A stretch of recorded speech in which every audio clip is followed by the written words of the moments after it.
মৃত্যুৰ তদন্তৰ ওপৰত আজি আমাৰ কেবিনেটত কেইটামান গুৰুত্বপূৰ্ণ কথা আলোচনা হয়। এছআইটি আমাক জনাইছে যে নৱেম্বৰ মাহৰ পিছত যিকোনো মুহূৰ্ততে তেওঁলোকে চাৰ্জশ্বিট দাখিল কৰিব পাৰিব। অৰ্থাৎ যদিও ষ্টেটুটৰিলি তেওঁলোকৰ হাতত 90 দিন থাকে, কিন্তু তেওঁলোকে ভাবে যে নৱেম্বৰ মাহৰ ভিতৰতে তেওঁলোকে তদন্ত সামৰি আদালতক অভিযোগনামা দিয়াৰ পথত আগবাঢ়িব। নৱেম্বৰৰ শেষত হওক, ডিচেম্বৰৰ ফাৰ্ষ্ট উইকত হওক। কেবিনেটে আজি গুৱাহাটী উচ্চ ন্যায়ালয়ৰ মুখ্য ন্যায়াধীশক এটা ৰিকুৱেষ্ট কৰিবৰ বাবে সিদ্ধান্ত গ্ৰহণ কৰে, যাতে এখন ফাষ্ট ট্ৰেক কোৰ্ট, যাতে ন্যায় প্ৰদানৰ প্ৰক্ৰিয়া খুব সোনকালে হ'ব পাৰে। কাৰণ মই দেখিছোঁ যে সকলোৱে জুবিন গাৰ্গৰ ন্যায় বিচাৰিছে, জাষ্টিছ ফৰ জুবিন গাৰ্গ বুলি কৈছে, আৰু ন্যায় আদালতে কৰে। আদালতে বহুদিন সময় লয়, ৰাইজে সেই সময়খিনি দিব বিচৰা নাই।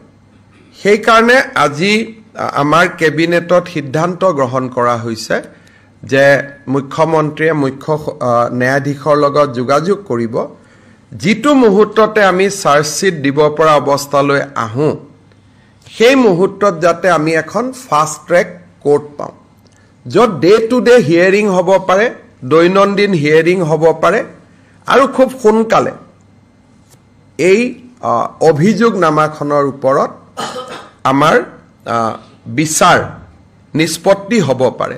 চ' ৰাজ্য চৰকাৰৰ আজি এইটো এটা কেবিনেটৰ সিদ্ধান্ত আছিল যে Guwahati high court should constitute a fast track court. দ্বিতীয়তে, ৰাজ্য চৰকাৰে এইটো সিদ্ধান্ত গ্ৰহণ কৰিছে যে ৰাজ্যৰ মহা অধিবক্তাৰ লগত আলোচনা কৰি আমি এজন স্পেচিয়েল পাব্লিক প্ৰচিকিউটৰ দিম, যাৰ বেলেগ কোনো কাম নাথাকে। তেওঁ কোৰ্টত অভিযোগনামা দাখিল কৰাৰ পৰা গোচৰটো ৰায়দান নোহোৱালৈকে তেওঁ যাতে এই কামটোতে নিৰন্তৰভাৱে লাগি থাকিব পাৰে।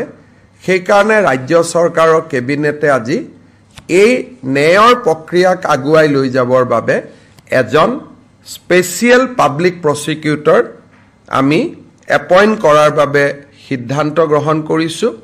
নাম আমি ঠিক কৰা নাই, আমি ৰাজ্যৰ মহা অধিবক্তাগৰাকীৰ লগত আলোচনা কৰি আমি নামটো পৰৱৰ্তী সময়ত আপোনালোকক অৱগত কৰিব পাৰিম।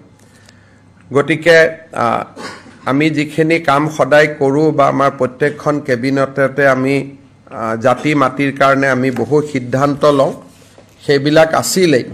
তাৰ ওপৰত জুবিন গাৰ্গৰ আমাৰ দুৰ্ভাগ্যজনক মৃত্যু বা দুৰ্ঘটনা বা ষড়যন্ত্ৰমূলকভাৱে মৃত্যু, এই গোটেই দিশটো তদন্ত কৰাৰ ক্ষেত্ৰত আৰু ন্যায়ৰ প্ৰক্ৰিয়াটোক আগুৱাই লৈ যাবৰ বাবেও আজি কেবিনেটে এই সিদ্ধান্তকেইটি গ্ৰহণ কৰে।